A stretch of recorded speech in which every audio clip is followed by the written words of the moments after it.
Hello dear students, good morning to all of you. Today we have to start from here, that is transfer of heat. Transfer of heat से जो है वो हम आज start करेंगे बेटा. You might have observed that a frying pan becomes hot when kept on a flame.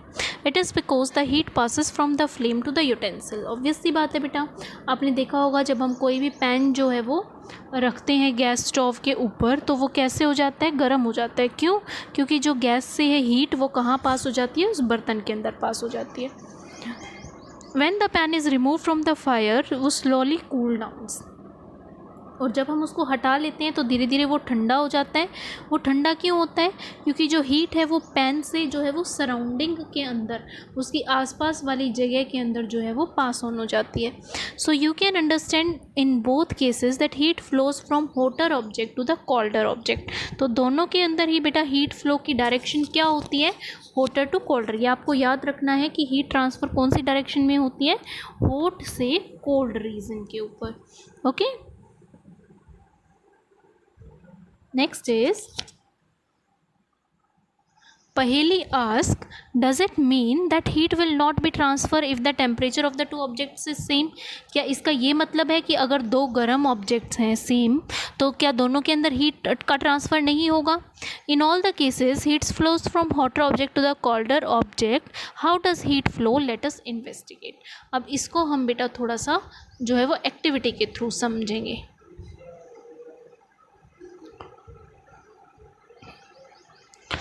Take a rod or flat strip of a metal, say of aluminium or iron. Fix a few small wax pieces on rod. The pieces should be nearly equal distance. हमें क्या करना है बेटा, एक road लेनी है और उस रोड को इस तरह से आपको जो डायग्राम में शो कर रखा है उसमें अरेंज करना है. और अरेंज करने के बाद हमने क्या करना है, एक कैंडल लगा देनी है इस साइड और इसके ऊपर वैक्स की छोटी छोटी जो है वो पीसेस चिपका देने हैं. और जैसे ही आप इधर से उसको गर्म करना स्टार्ट करोगे तो आप क्या देखोगे कि जो कैंडल के पास वाला रीजन है वहाँ से लेकर एंड तक जो है फिर वो धीरे धीरे करके वैक्स की स्ट्रिप्स जो है वो नीचे गिरने लग जाएंगी. तो इसको हम क्या बोलते हैं बेटा, देखो इससे आप क्या समझे कि पहले यहाँ हॉट रीजन हुआ, फिर वो ये पीछे वाली ठंडी थी, तो हॉट से जो है वो कोल्डर रीजन के अंदर जो है वो ट्रांसफ़र होती चली गई हीट. तो इससे क्या प्रूफ होता है कि heat transferred from hot region to the cold region. The process by which heat is transferred from hotter end to the colder end of an object is known as conduction. तो solids के cases में जब बेटा hotter and से जो है वो colder and की तरफ ट्रांसफ़र होती है हीट, उसको हम बोलते हैं कंडक्शन. उसको हम क्या बोलते हैं बेटा, conduction. Okay,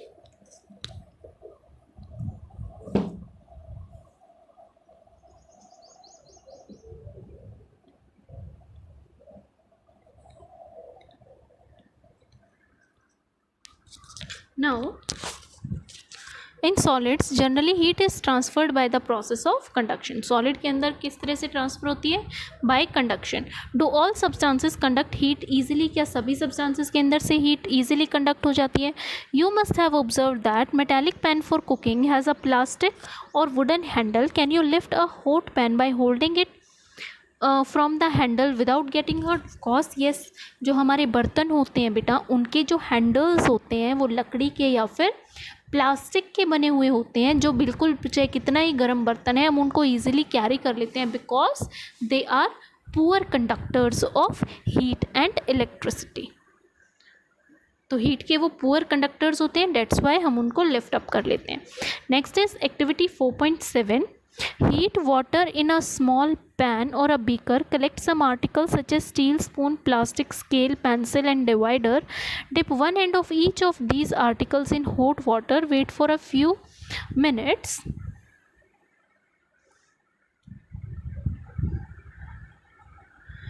touch the other and, enter your observation in table 4.3। हमें क्या करना है बेटा, इस तरह से बहुत सारी अलग अलग चीज़ें लेकर हमें पानी गर्म करना है, उसके अंदर सारी चीज़ें डिप कर देनी है, फिर कुछ टाइम के बाद उसको ऐसे ही छोड़ देना है, फिर हमें देखना है कि कौन कौन सी चीज़ जो है वो गर्म हो गई है उसमें से। तो जो जिनके अंदर से हीट पास हो जाती है ईजिली उनको हम कंडक्टर्स बोलते हैं बेटा, और जिनके अंदर से हीट जो है वो ईजिली पास ना हो, जैसे कि प्लास्टिक होता है, वुड होता है, उनको हम इंसुलेटर्स बोलते हैं। तो यहाँ हमने दो टर्म्स पढ़ी, conductors and insulators. What is conductors? The substances which allow easy passage of heat and electricity through them, they are called as conductors. And insulators which do not allow to pass heat through them. Insulator के example आप plastic, wood दे सकते हैं। Conductors की example आप all the metals they सकते हैं, जैसे कि आयरन है, स्टील है, ऑल दीज। ओके, वाटर और एयर जो होते हैं बेटा वो पुअर कंडक्टर ऑफ हीट होते हैं। How does heat transfer take place in these substances, let us find out. अब हम देखेंगे कि जो वाटर के अंदर हीट ट्रांसफ़र होता है बेटा वो किस तरह से होता है। Okay, activity 4.8, take a round bottom flask. If flask is not available, a beaker can be used. Fill 2/3 with water, place it on the tripod or make some arrangement to place the flask in such a way that you can heat it by placing a candle below it. हमने क्या करना है बेटा, एक flask लेना है। Flask मतलब कोई भी कंटेनर जो नीचे से राउंड हो, और उसको हमने स्टैंड के ऊपर रख देना है। ट्राईपोड स्टैंड होता है, जैसे हमारे मटके का स्टैंड होता है ना बेटा, उस तरह का स्टैंड होता है, उसके ऊपर रख के और नीचे हमें क्या करना है, कैंडल जला देनी है। ठीक है, wait till the water in the flask is still. जब तक वेट करो जब तक पानी जो है वो बिल्कुल स्टिल है, यानी उबलने की स्टेज पर नहीं आया। तो उसके अंदर क्या करना है हमें, फिर एक क्रिस्टल रख देना है पोटेशियम परमैंगनेट का। पोटेशियम परमैंगनेट क्या होता है बेटा, एक केमिकल का नेम है। बॉटम ऑफ द फ्लास्क हमने उसको रख देना है। पोटेशियम परमैंगनेट जो है वो पर्पल कलर का होता है बेटा।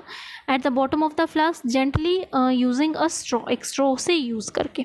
Now heat the water by placing the candle just below the crystal. और अब हमने क्या करना है, हीट करते रहना है उसको नीचे कैंडल जला के।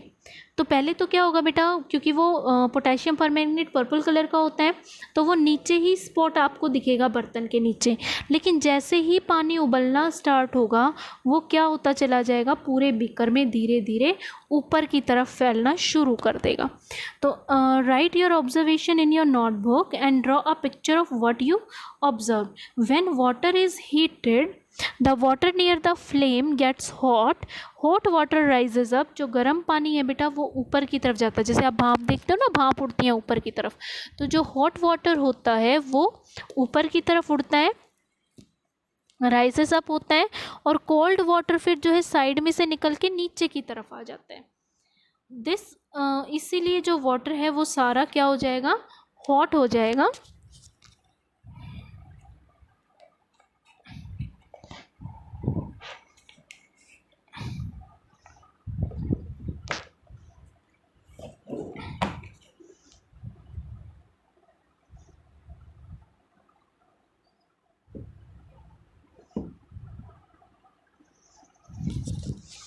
And water from the sides moves down. This process continues till the whole water gets heated. This mode of heat transfer is called as convection. इस तरीके का जो हीट ट्रांसफ़र है बेटा उसको हम क्या बोलते हैं, कन्वेक्शन। यानी लिक्विड्स में जो हीट ट्रांसफ़र का मेथड होता है वो कौन सा होता है, कन्वेक्शन। सॉलिड में कौन सा होता है, सॉलिड में होता है, यस सॉलिड में होता है बेटा conduction. How does the heat travel in air? In which direction does smoke go? The air near the heat source gets hot and rises up. The air from the side come in to take its place. In this way the air gets heated. तो air भी किस तरह से heated होती है, आपने देखा होगा बेटा, जो गर्म, जैसे कोई सिगरेट पी रहा है तो उसका धुआं जो होता है वो ऊपर की तरफ राइज होता है। क्यों? क्योंकि वो गर्म होता है, तो हॉट एयर जो है वो ऊपर जाती है और फिर जो कोल्ड एयर है वो क्या कर लेती है, उसकी जगह ले लेती है। ओके, नेक्स्ट इज एक्टिविटी 4.9 बेटा, ये हम कल करेंगे यहाँ से। आज के लिए इतना काफ़ी है। Thank you and have a good day.